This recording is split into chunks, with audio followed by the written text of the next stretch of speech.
Good afternoon, everyone. My name is Srisupriya from 12A, and today I am with a group of students from the class of 12A, and let's hear them introduce themselves. Hi, I'm Supanjamran Somalia. I'm Trisopanya. I'm Tapsiring Ma. I'm Gosata Sujian. And today, my classmates and I are going to be having a discussion under the topic of transitioning towards a plastic-free tomorrow. First off, I would like to ask a question to Sirima. Sirima, how can the government encourage and support industries in transitioning towards sustainable and plastic-free practices for the future? So it is obvious that government and regulatory bodies play a big role in promoting, encouraging, and supporting industry into transitioning towards a sustainable and plastic-free practices. They can play a big role. There are many ways they can step up and help, such as one, incentive programs. Governments can offer financial incentive, tax breaks, or grants to industries that invest in sustainable practices and adopt plastic-free alternative. Promote sustainable investment in targeted sectors, encouraging private capital to flow into sustainable projects. Second is regulatory measures. So by implementing regulations such as banning plastics and extended producer responsibility laws, the government can also let the environmental standards be compelled in industry to prioritize sustainability in their operations. Moreover, government can enact regulations that mandates or encourage company to disclose their info of ESG practices to ensuring transparency and accountability. And third is research and development funding. Government supports for research and innovation in eco-friendly materials and manufacturing processes can facilitate the transition to plastic-free tomorrow, and while promoting economic growth too. And lastly, promoting education and awareness. Government can invest in education and awareness programs to increase public understanding of sustainable investment, fostering a more informed and sustainable investor base. That will be all for my answer. All right. Thanks for your helpful answers. I really appreciate your knowledge. Next up is Mombaran. I'd like to ask you, in what ways can schools and universities implement sustainable practices to prepare students for a plastic-free future? So for this question, I would like to raise up three factors. So the three factors, which is the first one is curriculum integration, two, campus initiative, and three, students involvement. So the first one, which is curriculum integration. School and university can incorporate environmental education into the curriculums, teaching students about the impact of plastics and promoting sustainable habits. So the second one, which is campus initiative, implements recycling program in the cafeteria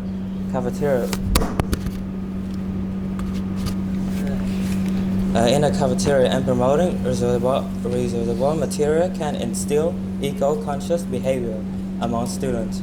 So which is school can just add more recycled beans in the cafeteria, and also trying to use a water machine for students instead of selling them a water bottle which made of plastic.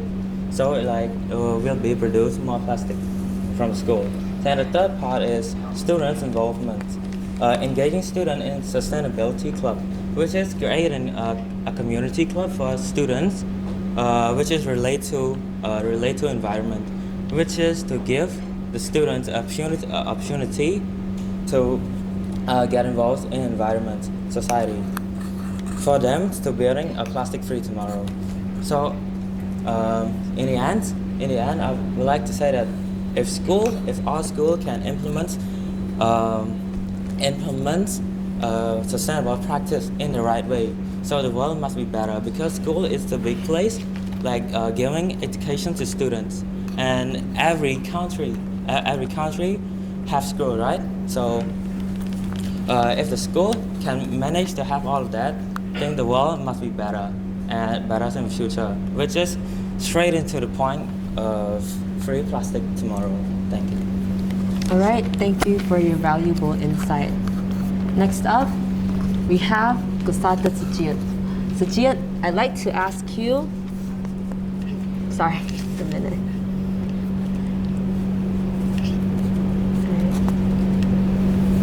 All right, Sujit, I'd like to ask you, how can communities work together to create local initiatives that promote a plastic-free future?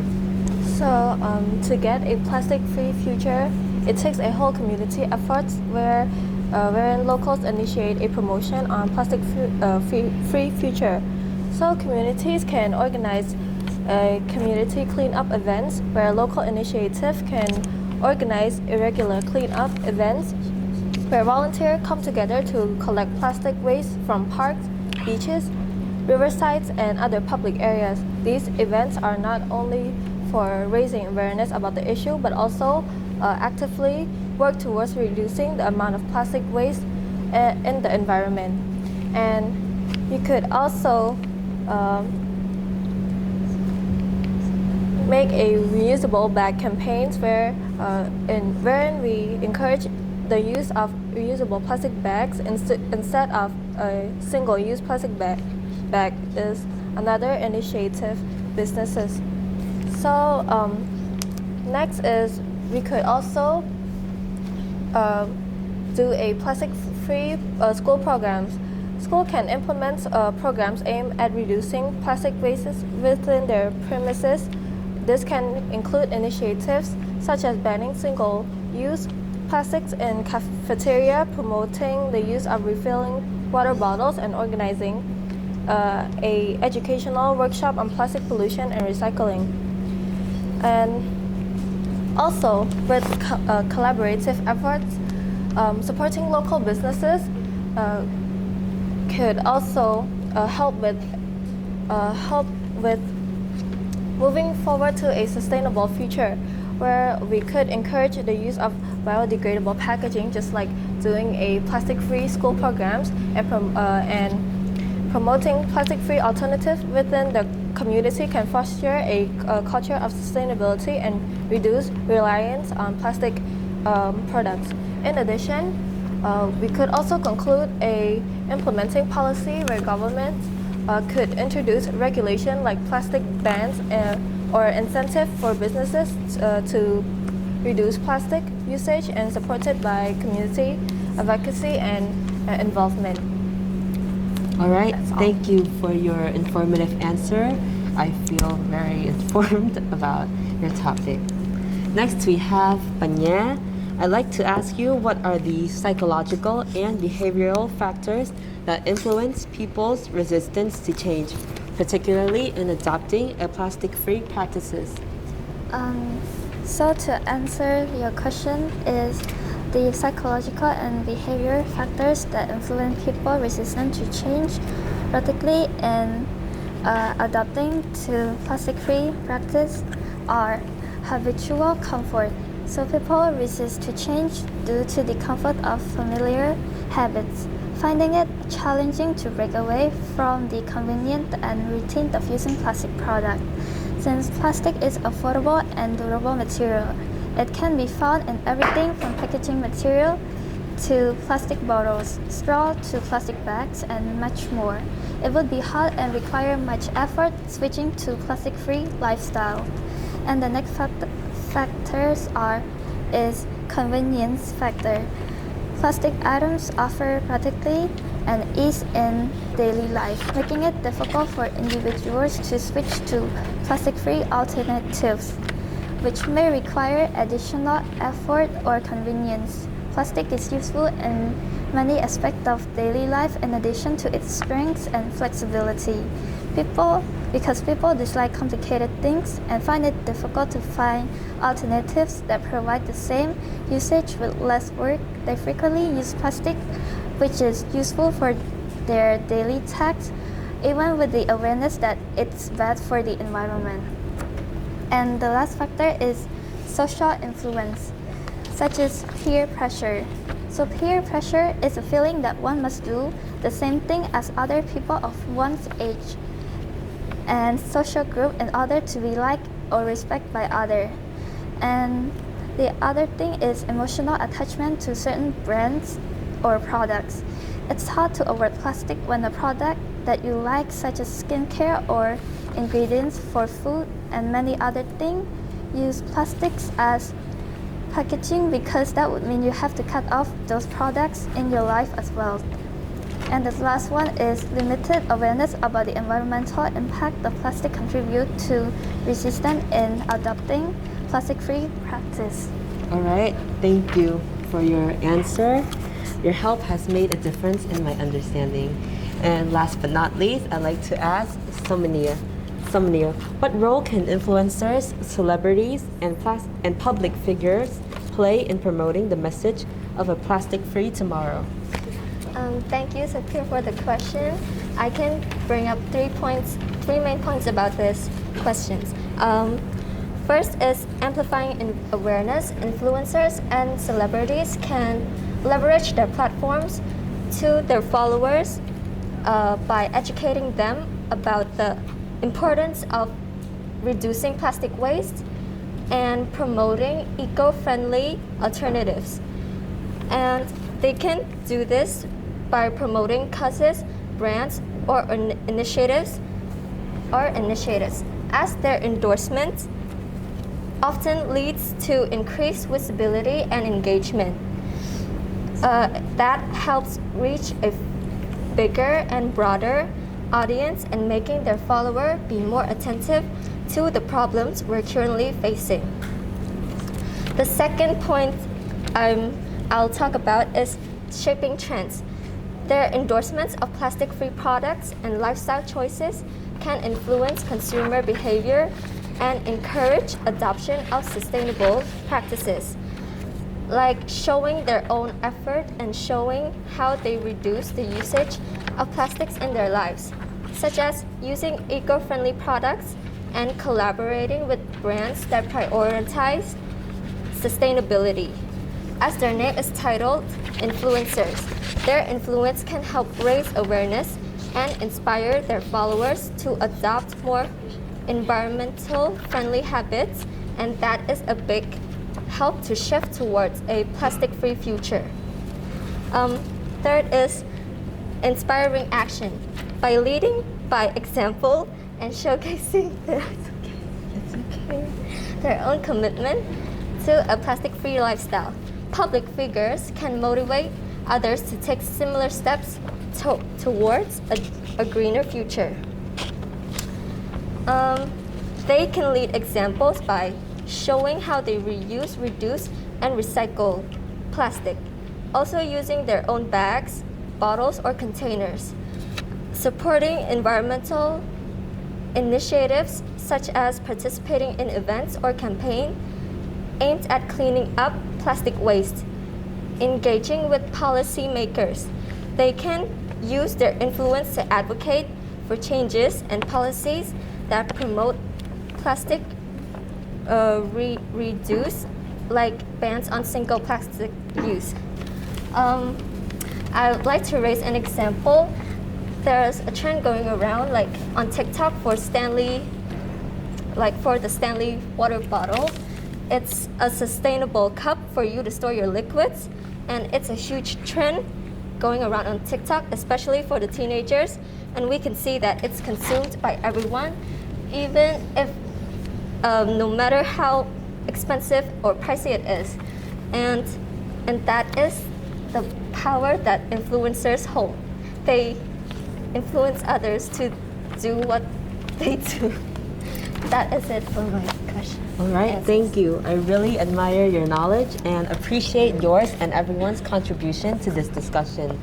Lastly, I would like to just conclude what everyone has mentioned so far. Transitioning towards a plastic-free tomorrow requires a comprehensive strategy involving governmental, industrial, communal, and educational endeavors.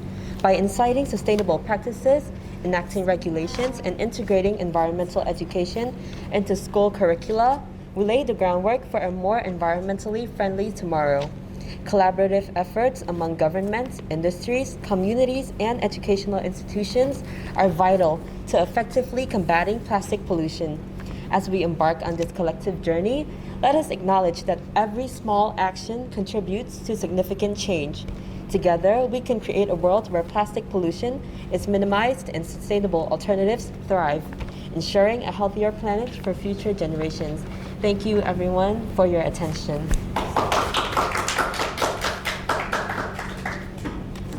Get started. So I got a question for you. So your topic is about transitioning towards a plastic-free tomorrow, right? And everything you mentioned above, we already have it a couple years ago, but why do we still have plastic?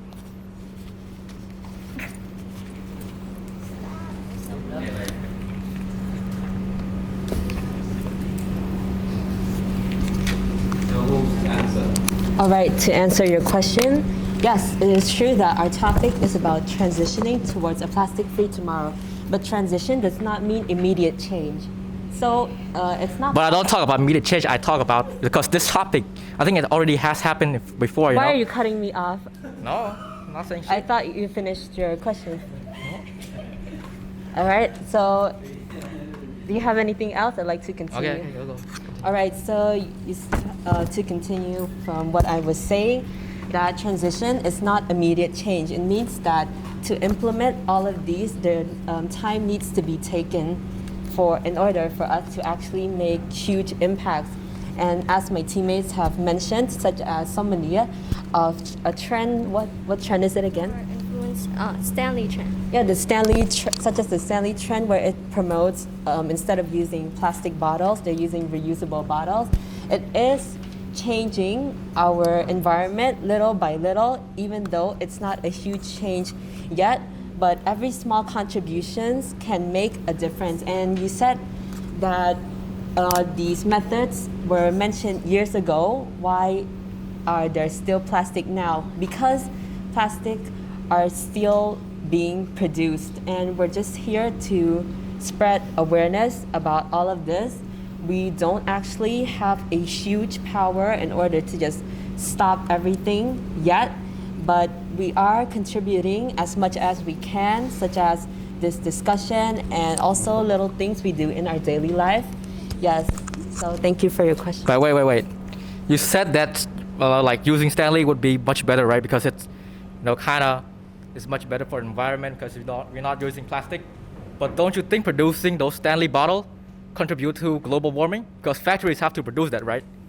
I'm sorry that I can't answer this question because our topic is about transitioning towards a plastic-free tomorrow. And I'd like you to stay on topic for now since that is what we're discussing, not global warming. So, Yeah, but still it would cause problem to it because you said that it wouldn't cause any problem, right? But clearly it caused something, Ask you to stay in topic. As our topic is about plastic-free Alright. tomorrow, it is not our responsibility to know about the manufacturing of the Stanley bottle. It is just a simple example of how influencer influence people, especially teenagers.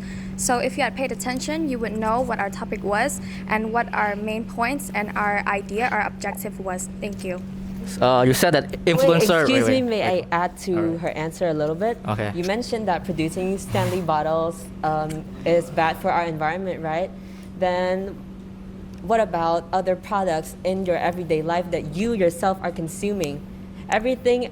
Almost everything are produced in factories, and every factory has carbon emissions, which is bad for the environment. So do you suggest that we just go back to our old ways and not just produce anything at all? Because if you mentioned that making Stanley bottles causes global warming, then everything else that are produced in factories, such as the soap you're using, such as the shampoo you're using, such as the food that you eat that comes from plastic packages, those are all produced in factories, and those all have carbon emissions. Even the clothes that you wear that are fast fashion, they're all produced in factories. So yeah.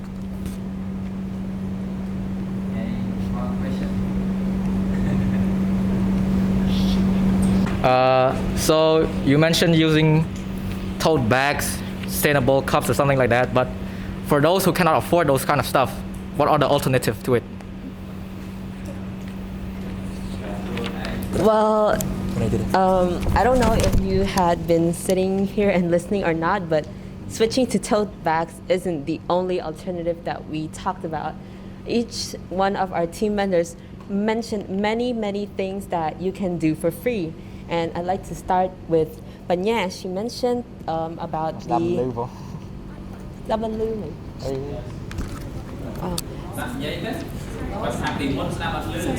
Okay, so I'd like to start with Samania. She mentioned about switching to Stanley bottles, right? But that was just an example. You don't have to actually buy these expensive bottles. Instead, you can use cups that you already own at your own home, right? Because I think that a majority of people own cups that they can use to put water in, you know? And for Sirima, can you bring up what you mentioned, like your alternative?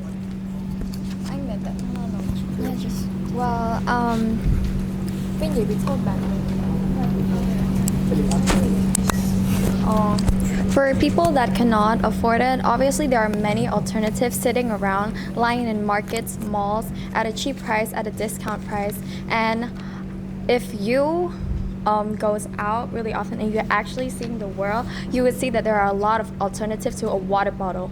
This is not the big problem. It's a water bottle. You can find water bottle anywhere. But water bottles are also made by plastic, for some.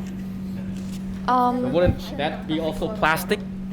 Because you said contributing to a plastic-free tomorrow. I never mentioned a plastic water bottle alternative. I But meant the if you water mentioned bottle. about something else that people couldn't afford, you said there's many alternatives to it, you know. So wouldn't plastic bottle be one of them? I would like to give a personal experience. So I bought something which is not a water bottle, and it's actually a vitamin, and they came with a free water bottle. I'm just telling you, there are many cases that water bottle actually are given for free or at a very cheap discounted price. And I don't mean plastic water bottle. I never mentioned plastic water bottle. So please don't try to put words in my mouth and keep it professional. Now would you use that bottle? Because I've seen you in class without a water bottle, you know, with a plastic water bottle, for example. All right, but I'd like to talk about the definition of alternatives. It doesn't mean that it's mandatory. Alternatives means that you have a choice to either do it or not. So you mentioned that people have to use plastic bottles in order to put water in, but that's a choice that that person is willing to make, and it does not relate to any of us at all. We're just here to offer solutions. We're here to spread awareness. And as Banyan mentioned about the psychological and behavioral factors that are stopping people from transitioning to these changes, such as the convenience that plastic brings us, such as them not being able to switch because of their attachment to it, such as using, like I mentioned before, like the shampoo, the stuff you use in your everyday life that you're not able to give up because of your attachment to it, right? And for plastic water bottles, Sirima mentioned that there are many things that you can use instead of plastic water bottles. So one more time. You said that alternative is choice, right? Yeah. But what if that person choose not to stop using, plastic, He continues to use plastic, he or she continues to use plastic, and everybody just continues to use plastic because it's cheaper. So wouldn't that not make a difference? it wouldn't. That's why I just recently talked about that in the other answer. I said that we're just here to spread awareness. We're not responsible for anyone's action. Either you're listening to our discussion and you choose to implement that onto your daily life or not, that is up to you. It's up to people to make these changes. We're just high schoolers. We don't have the power to make people change their mindset immediately. And yeah, we aren't able to force anyone to just implement all these changes because of the psychological and behavioral factors that Banya talked about if you would listen. Okay. Thank you so much. Thank you. Đây bro, nhóm buổi luôn chốt xuống. Finish. Nak kau ni sangat. Faham.